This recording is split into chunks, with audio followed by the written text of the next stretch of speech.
Colin Craig. Simon. Thanks for coming over to Pollok today. You found us okay? Yes. I just walked over the bridge, parked the car. Close to the roadworks. You have a session this morning? We did, 10 to 11. At Drumchapel at Scotstoun? Still at Scotstoun. No word yet going back to the Donald Dewar. We had 9 aside this morning. Will that happen, the Donald Dewar? Yes, go back yes. I believe used the term imminent. Right, excellent. The necessary work between Drumchapel Utd and Glasgow Life has been completed, so the handover of the pitches goes to That's excellent. Drumchapel Utd. You're looking forward to that? Well, it gives me a bit of identity back, I think. Although Scotstoun, as you know, the facilities are first class. Yep. And there's a lot of people who've been coming to the Walking Football who don't know anything about the Donald Dewar Centre. Yes, of course. They've never come in the playing last up 2 there. years. So it's something we'll sit down with Matt and work out a plan. Good. Colin, we did an interview over at Scotstoun with you when Certainly we came did, in and had a chat and went out and had a wee walk about the grounds over there. Great facility that you've got. So I'm wondering why you've come over here at this particular juncture. Is it anything to do with beating Pollok 1-0 last week? Do you think that might have something to do with it? Well, the smile. It's the 1-0 victory, and the goalkeeper sitting right across from me here just now. The game could have gone either way. That's very gracious of you. Yeah. No, it's true, and the fact that in the previous set of fixtures we lost 9-0 to Glasgow. Something had to be done. We don't say that word, didn't we? We did a wee bit of hard work in the background to try and. I heard you've got professional coaching. Well, we have Alan Storer, who tonight, by the way, leads out his school team at Celtic Park in the Glasgow Schools final. Brilliant. So, and you've drafted him in to coach you lot? He's been a player with us, and he volunteered to come along on a Tuesday at 9 o'clock, an hour before the sessions, and goes through basic drills, stuff that you guys have probably been doing for years and never told us about. No, we come in an hour early and just argue about who messed up. That's the difference. You've got that guy. What's his name, Simon? Alan Storer. Alan Storer. Yes. And we've got Simon McLean as a coach, so it says it all. Who's sitting in here while they're out playing. Anyway, Alan brought a bit of shape formation to the team, allied to touch and go philosophy, and worked on it. We had 3 sessions before we went into last Wednesday's fixtures, and it worked out a lot better for us. This is part of the over 60s league that we're talking about, which runs through to October, November time, with a couple of months off in the summer. You do realise that it's an ongoing league process and that there's a table, and because I'm wondering why you ordered an open top bus to drive around Drumchapel last Monday after the game. Quite a few things to celebrate over and above that. But, you'd think you'd won the World Cup, and you brought a squad. I thought that was the whole of Drumchapel that you'd brought in that big coach. As per your commentary, Simon, that did say you didn't think I had that many friends. we had 16 players wanting to participate, which I had to drill down to 10, as you know. Yeah. So that left 6, most of whom accepted it quite well. Plus we had a travelling support about 8. Yes. So it was nice to see them come. I think that's important, Colin. That it's something we don't talk about. I tend not to talk about the competitive stuff on here because to me the walking through ball is much more than that.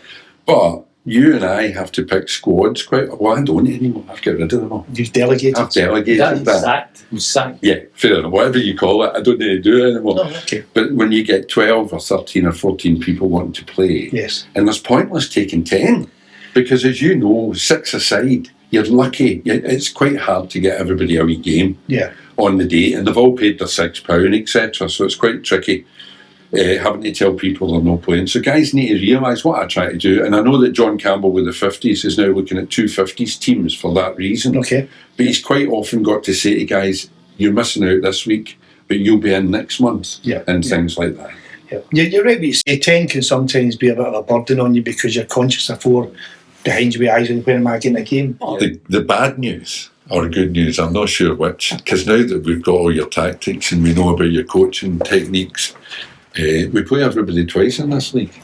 So I think the open top bus was just a bit premature. Possible, but anybody that goes in an open top bus around Drumchapel is so brave that I take my hat off to them anyway. That's why Drumchapel was created, for the fresh air in the country, to take people from the smoke-filled tenement buildings and whatnot. But I digress. Where are you from, Colin? Tell us a wee bit of your background. Very briefly, I was born in Anniesland, Sircona Drive, and when I was 9 years of age, 1959, we moved up to Drumchapel. And I was born. Clone Avenue. You were born? So there you are. I'm 9 years old, and you're in it wouldn't be the Queen Mother, it would be the Rock and Roll or something. It was Rock and Roll. Ah, there you are. No, Stop Hill. Stop Hill. God, don't even So know. 9 years of age, Stone Dyke Primary, and then on to Waverley Secondary, which then was at Knightswood Cross, the old. And did you play football? Played football at the school, not very well, didn't get into the team that often. Right. So, You Nonny know what Ross it's like Nonny to be Ross was the player. disappointed when you're on the bench. I did other things when they were playing football. Organised things. Organised things, yeah, more or less. But you still played with the school and all the rest of it. Yeah. I played 5-a-sides at the S03E13 Youth Centre. Were you clever? Reasonable. Aye. Yeah. Not bad. 6 O-levels. Right. Wow. What are they? Well, they explain what O levels are here. GCEs. Yeah. Actually, for you was all grades. All grades. I know. No, Yeah. That is I think we all went. politically correct Scotland. all levels then. O levels. Okay.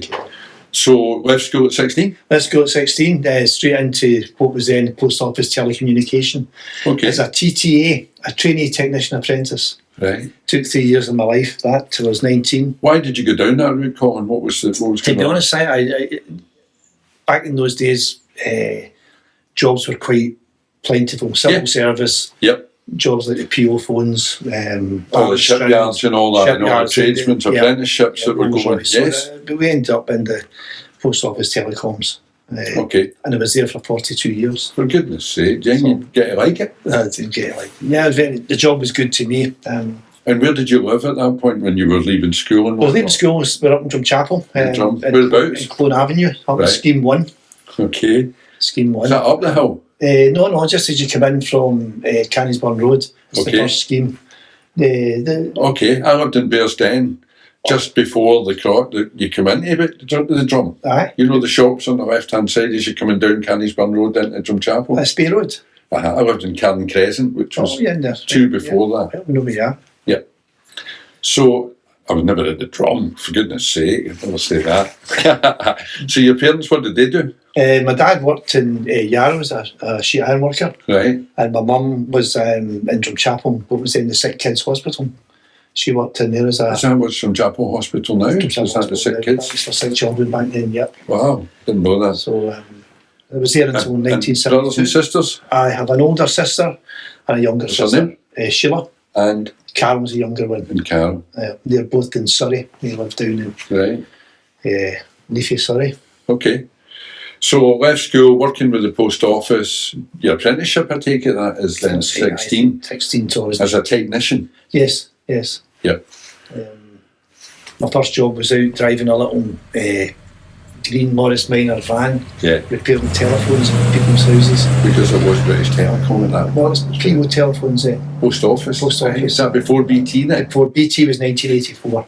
Right. When it was privatised, Right. we became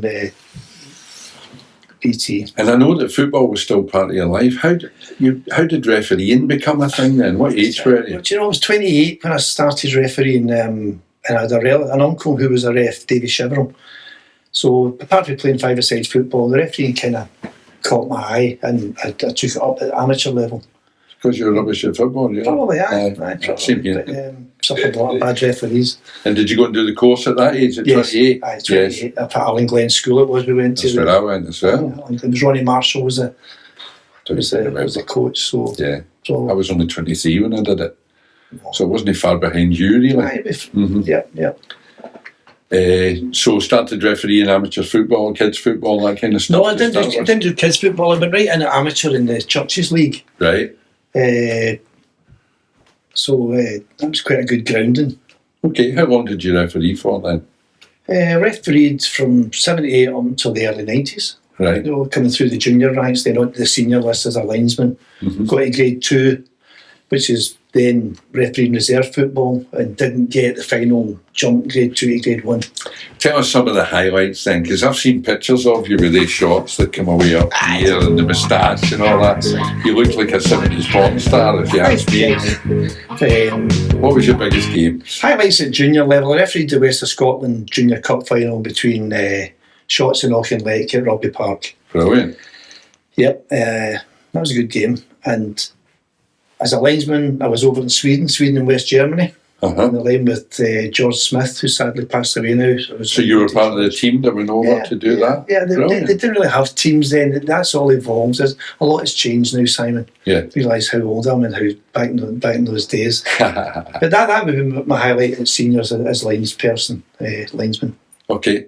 And I know everybody knows that you're a Rangers man, but there's a story somewhere about you at Ibrox as well, officiating, or a Rangers game. I don't know if it was at Ibrox. Is that just a rumour? No, I ran the line. Did they always get Rangers supporters to run the line and referee the Rangers games? Is that? It's just a myth.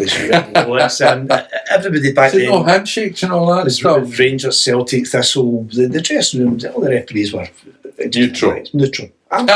Absolutely. You heard it here first. Absolutely. Yeah. And I was So what was the Rangers game that you ran? It was at Celtic Park. Right. It was at Celtic Park. Celtic This is won a scoop. This is a scoop. 3-0 to Celtic. Oh, for goodness sake. That's why you only did it once? That was the stand side line. Right. It was the main It was linesman. St Patrick's Day, actually, so it was quite a good day for, I think, we're 1991, 92. Right. See now? Celtic Park league game? 3-0 was a league game, yeah. Right. And George Smith again was the referee, so you're probably right, they probably did pair us up. Forward looking for Coyne, but the offside flag going up against the Celtic striker. Remarkable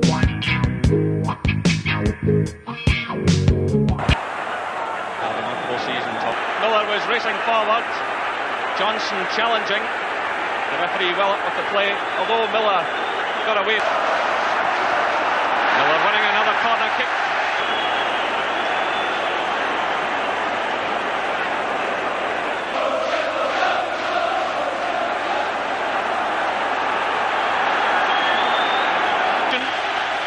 John Collins going off and Stevie Thorpe. The offside flag goes up against Ali McCoist. So we're now moving into injury time. Revelation on the Celtic terraces. The shake of the hands there between Joe Miller and his captain Paul McStay. That's why I would go with George Smith to Sweden. Because it is a teamwork thing, isn't it? Very Donny Brooks, who you know. I know Donny well. We're presenting the cups just now for the Colleges League, and on Saturday at the presentation, I was doing the handing over, and he did the wee speech, and he always says that there's 3 teams on a football park. Yeah. And he brings out the referee and the linesman and gives them their medals as well. Donny's been a long time at it, and he's kept on the refereeing, hasn't he? Not now. Is he not? 74. Oh, right. So it's guys like Jim Pearson, Donny Brooks, George Alexander, we all came through the kind of ranks together. Yes. Hugh Dallas. Aye, Hugh, yeah. He told me a wee story once about Hugh Dallas. Well, can we not tell it on here? I've got time here, I can tell you that a reserve. For stories about people, we've got all the time. No, Hugh wouldn't mind me telling this one because it's true. Hugh was the rising star. You could tell he was so keen. And we're on a reserve game at Albion Rovers. Midweek reserve game, and another chap, Davy Keenan, myself, are linesmen. And for one reason or another, I came without flags, linesmen's flags. Davy Keenan the same, so we'll have no flags. I always expected the referee to bring. Well, that was this time Hugh's getting red in the face, and of course Albion Rovers have no flags until the groundsman stepped in and said, "I'll sort it out." Took a flagpole. Corner flag, cut it in 2, flag and end. So Keenan's got one that like the Sir Lancelot turned about, and Hugh Dallas was not impressed. He was not impressed. The wee sequel to that story is we thought we got away with it, but next week at training, the Thursday night, the supervisor, which they had then, took us aside, and what had happened is he'd come out to the game, unknown to us, comes into the foyer at Clifton Hill, and there's the groundsman Julie making his flags, and the groundsman blabs the whole story to Drew Fleming, the supervisor. I was at Tom Gray, I remember, it might have been Tom. Anyhow, we were reprimanded for not carrying flags. Quite right. Quite right, Chris, you're right. I bet you always do. That's why I never got to grade 1, and Hugh Dallas went on to have the illustrious career that he did, and he's a lovely guy, Hugh. Yeah. I must say, he deserves everything that he got from the game. You'll know a lot of these referees. Brian McGinley did a tournament for me down in Campbelltown for cystic fibrosis. Never took a penny. Paid all his own hotel, everything. He wouldn't take anything. And he refereed every minute that he could referee during the weekend. Yeah. He was absolutely brilliant. I still see Brian, we have a lunch every second month. There's about a dozen of us keep together. Old referees. Sadly, we lost Davy Syme last year, but you've got Alan Ferguson still there. Don't tell us where you go for lunch, because you end up with a crowd there. Might be violence. No, Brian is obviously probably the best referee that Scotland ever churned out. Yeah. Both in terms of his ability on the park and what he put into the game. Yes. And I was in my early 20s. I was just a referee at that point when we did that. And I'd refereed one of the games. And after the game, he said to me, give me one wee tip. And it was to wait a split second before you make a decision. Because sometimes the player's body language and whatnot makes a decision for you. Because you can't always be 100% sure of a wee deflection or a wee touch. But if you watch the players, you'll learn. And that wee delay, almost imperceptible to the players or to anybody else. That's experience. Sometimes, yes. Experience. And it's the same when you're on the line with people like Brian. If a 50-50 ball goes out and you're not sure, he'll look at you and he will give you a sign like that way or that way, unseen to the crowd of the players. Now they've got mics to do it. But you go in, now they've mics. Yeah, exactly. And I see it happening all the time where the linesman doesn't put his flag up. Yeah. And people are going, what's he doing? And he's waiting for a sign for the referee. But, you know yourself, a decision is much more acceptable by players if it's induced. If everybody rather than the linesman. There's nothing worse. It's good. Nothing worse. Than overriding the lines. And there's loads of hilarious stories about refereeing that I'm not going to hear. All right, that's another channel. It's one channel. Just one would have done. You met Miss World as well, I think. That's a photograph that I've seen somewhere, which we must get a hold of. Was that in the Rugby Park? I'm not sure, Colin. I think she was Miss White Mackay, actually. Was it? It begins with a W. Let's go Barnard. Let's not go down that one. The Ayrshire mob will lynch me. A lot of good friends at Ayrshire referees, you know, like Jim McCluskey. Yes. Down there was going well with Jim. So this is interesting to go back to walking football, because all I experienced a refereeing 15 years. All the top grade 1 referees that you know, and top refereeing, top football, blah, blah, blah. And then we come full circle to walking football. Yes. And the refereeing of walking football. Because you're like me, you've got a team that you're supporting on the day and a squad that you're organising and whatnot. I don't want to put you too much on the spot, but I know that you'll be honest, or you'll say, let's not go down that road. What about the refereeing for walking football? Bearing in mind that we don't have walking football referees yet. No. These are guys who are doing a job on an amateur football level, and they come to us. Yeah. Well, what I say to Drumchapel United when they go out to players, referees are like the weather. They can be changeable. Right? A bit windy. Over the pace, they're fairly good. So I'm loath to criticise referees that they're new to what they don't have a feel for walking football that you and I have as coaches and participants. Because we do it all the time. And maybe the answer is within the walking football fraternities. You draw your referees. Yes. Do you need the SFA credibility or accreditation? To be a walking football referee? It probably gives a better standard to the games, and it takes away from you refereeing my own team, your own your team, and me, which all that would bring. Although I don't think I would have much bother with Pollok if I refereed them, because I know them and might live to regret that statement. So I'm not really answering your question there, what I think of the referees. Well, let's look at it from a different aspect then. What about the rules? What about the running? Because that's probably the biggest bugbear. Yeah. It's the biggest comments we get on YouTube and everyone else. We run back because the sessions I run at Scotstoun, there's a little bit of, let's just say, trotting allowed. Right. So you go from that and then you bring them into tournaments and they've got to... There's one referee in particular who does administer the laws. Any form of more than a walk, he'll penalise you. So what they've been doing during the week, they've got to quickly think, we cannot do that. So you think, well, why don't you do it during the week? And your sessions just are purely, totally walking. And we do it now and then.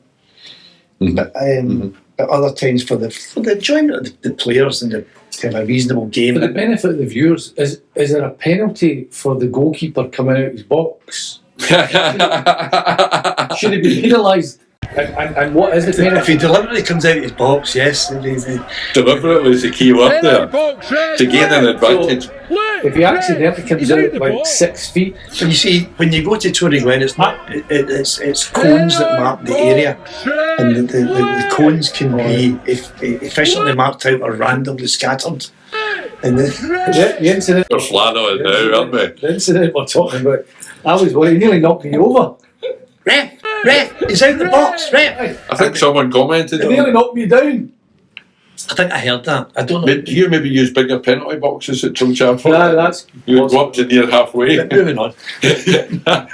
Oh, Stuart watches this. He's Listen, I will not hear a word against Stuart Campbell. No, me He's neither. the nicest man. He's been in here. To He's me. been in Yep. here. Yeah, the author. He's the most athletic goalkeeper for 73 years of age? Yes. So if once or twice he inadvertently Wonders. wondered, surely there's an allowance to be given, Simon. Come on. Well, there was. Come on, mate. The referee thought that anyway. But you were wanting Simon put in the dock. I You were back in your police days saying, was only Bang pointing to out rights, the Pollok. obvious. I was only pointing out the obvious. Adrian inadvertently wandered into our half. Do you know what the ref said to me at the I end? think I'm being set up here. Do you know what the ref said to me at the end? Because I know all the referees, and I went over and said to him, "Oh, big man, for goodness sake." He's about a yard out of the box, and he said, "Simon, you know me, hear no evil, see no evil." That's the referee. But we forget it's walking football at the end of the day. How good is it that Stuart's there? Yes. You know what I mean? Well, Stuart was further out the box and the referee was from Stuart. I think I've hit a raw nerve. What was the score in that game? I've no idea. It was 1 to Chris and Drumchapel and 0 to Pollok. Yeah. So, the future of walking football then, Colin, because you've now got 3 sessions a week over there, haven't Yes, I have. you? You've got your over 60s at Tory Glen. I'm asking you this because I'm in the same boat. I've started to try and get other people to run these teams. Yeah. Or you'd end up with the low intensity team, the over 50s, the over 60s and the over 70s. An average session at Scotsman is 28 people, 26 turning up. Right. Now we've got them well groomed, trained, call it what you like, coming at 10:15. Yeah. So that 15 Get minutes going. determines whether you're in the cages or whether you're on the big pitch or whatever. Then you sort Or out indoors for that. or indoors if the weather's chucking it down. Mm-hmm. Sort them into 4 potentially equal teams. Tell me how to do that, and away we go. You know, so one guy running that, then you're refereeing it. Uh-huh. So it can be quite a demand at times. Yeah. And then the competition stuff. Then the competitions get thrown in. So after it, we now, as you know, kind of tea and coffee at Scotsman. That's where we go through.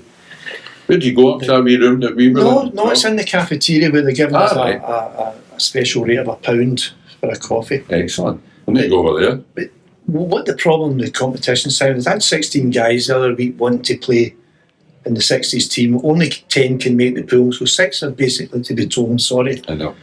Then of the 10 you take, 4 are benched, so you get 6 on the park and 4 wanting to be on it. So it brings its issues that way. Yeah, and they're all prima donnas like that big Goldsworth and all that. They're all there posing in the touchline. I thought Big Alan. it was a modelling team that you'd brought over for the cameras, Images especially. everything, mate. Images everything. Images everything. So. But we've come a long way in a short time, Drumchapel. That's for sure. You know me, I wasn't the greatest fan of competitions because I could see what it brought to other areas. Those not in competitions felt they were being left out during the week. Then, No saying he's getting a 50s team. yeah. Yes. And I can see us having 2 60s teams with the number of people now and a 50s and holding on to the over 70s team. But you can't, as Simon saying, I need to devolve some of this to other people. Can you do it all? You can't do They'll it. say, well, I'll take this. Even the equipment and the bibs and Yeah. people forget and all the WhatsApps before and call-offs and all that stuff. It's not manageable. Quite time demanding. You're full time and it needs other people. It's like everything else. If I go on holiday for the next 2 weeks, which I have on Wednesday, it needs somebody able to step into the breach. So they need to have done it and know what's required and how to go about it. It's not a big ask. No. You know, It just even needs a bit of alternative teamwork. to somebody to, you know. Because if you do everything, you'll get left to do everything. That's a truism. So let's look at when you retire. When did you find out about walking football, Colin? What was your first involvement? How did that come I about? retired in 2008, so I think it was in 2016 Right. that my daughter, who goes to spin classes at Drumchapel, told me that there was this advert up, and I'd take her to be looking along the went. What did you think when she said there's walking football, Dad? Well, do you know what caught my eye? I had a wee look at the poster, and it told you what the format was. And I thought, I'd quite fancy get the strip on again. And what age were you at this point then? Late 60s? Like mid 60s? I'm 71 now, so you could maybe 65, 65, 66. So you went along as a participant? Yeah. And played? Yeah, and played. There was a young coach, young Andy, was the coach. Andy Westcott? No, Andy, he's a smiley lad. He's really there now. Here. That's him. Okay. So you played for, and then Matt said to you about becoming. I think you and I became coaches at the same time. Well, what happened was Andy left and we didn't have a coach, so I just used to take the sessions, think nothing of it. But you're only talking 10, 12 people. And then Matt came along, watched one of the sessions, and so it was reasonable. Made you an offer you couldn't refuse. Asked me to be interested in becoming a coach. Were you there, Chris? Aye. And I said I would. Must have made a good impression. Yeah. So that was at the Donald Dewar Centre. But you seem to stop playing right away. You seem to be playing one week and then refereeing it or taking it the next week. Well, I saw you playing again. Aye, when they give you the gear and whatnot and that, then you become a non-participant. Did the power go to your head? Oh, never. It's quite happy playing goal or making it's like babysitting. It's like babysitting, isn't it? Aye, it's good. That's what it's more like than power. And the numbers grew then, because word of mouth, one player, we get 3 or 4 from the bowling club, then there was 5 or 6. It's a momentum. It's not the environment. To learn how to deal with the back chat for Jimmy Russell. Jimmy, let it go one ear and out the other. There's back chat. The only time I find you've got to nip it is if they are saying it so loud and that it's demeaning your position there as the organiser, as a ref. Can't you have that? So, you're then coaching, and you've seen it evolving since then. It's coming on. Where do you think we're going with it, Colin? What's the evolution here? I think it's limitless, really, in terms of numbers. There's a lot of untapped Walton football participants. I still think they're out there in their house. How do we get to them? This is back to where we were 2 years ago. Because you've now got an affiliation with Drumchapel United. Yes. The same as we have over here with Pollok Utd. Yeah. And that's my theory, was that we could get to the Pollok Utd family, and then the Pollok family. The grandpas that come down to see their grandkids and whatnot. But the other strands I see are back to chapping the door again in the health centres. Mm-hmm. Doctors aware that people with, I'm not a qualified medical person, but people who have, let's say, recovered from addictions or mental health issues, need fresh air, need camaraderie, send them to us. It's not going to do you any harm, whatever your situation is it? Being out in the air and getting some exercise and making friends. We could get some more people. Mm-hmm. You see the article today in the Evening Times about Parkinson's sessions that we're running. We'll get dementia sessions now as well. That's the part of walking football that appeals to me for people that wouldn't normally get a wee game of football or get out of the house. That's absolutely fantastic, Simon. That low intensity. And I think when we're on camera here, we should agree to reorganise our friendly. Yes. And make it for the guys that don't get to Tory Glen. 100%. Yeah? 100%. Let's do that. 100%. Because people still talk about that. We were talking about it yesterday, about the minibus, getting in the minibus and going over to Drumchapel. I will never forget that day and the help we got from the 2 girls at Drumchapel. That's right. We had a lovely spread. Yeah. Everybody, it was new. Yes. It was different territory. We had this game. We heard they're coming over, here's the opposition. Yeah. And there was 2 games and there was an eventual winner. And boys getting the strips on that they wouldn't have ever done before, cheering the changing room, all that goes round team sport. And that's kind of you to remember that and go back to that day, because... well, let's make that an annual thing for us, for Drumchapel and Pollok to do. It'd be fun. Yeah. Definitely. Yeah, great stuff. The only thing I wanted to talk to you about was the permanent suntan. Where is it you boat off to all the time? I don't go away anywhere. It's just... you're always away. In fact, you've got all these boys dues that you go to every time I see it. I go once a year to Benalmadena, with Partick Bowling Club. 2 good friends of mine. And Mary and I go to Portugal for 3 weeks in September. Right. Every year. And sometimes we get a wee holiday in between. Plus you've got your Ascot. My sister's on Aintree. Yep. Weekend. Yep. You met a walking football celebrity in your on the flight over your last trip? Well, last time I met Chris. On the flight and to his Portugal. good lady, yeah. They were going to Benalmadena, they were flying So to that's where the nobbling came on. Aye. That's why I you knew it won would come 1-0. Now we know they met on a plane. Was there drinking involved? William Hills were going 91, 1-0 Drumchapel. I'm going to check with We couldn't William. resist. We couldn't resist. Explain. €40 each. It was either that or he's just pure shit. No, it's Chris. I was going that way. That's He's what the man. Chris is the man. He's got a bad hip. He's got a bad hip now. There's a lot of good bad hips. and Some bad people knees. would say 2 bad hips, 2 bad knees. No, not at all. We better his arms chopped off. Colin, we'll do this again Aye. after or at the time we do that friendly thing, because I want to resurrect that. I made a big mistake. Remember, Matt gave us the friendly trophy, Yes. and that's what it was for. We weren't to win it, it was to pass. It was Pass a it. friendship thing. Sure. Well, we made the mistake of playing Giffnock for it. Let's read it that way. And they've got it.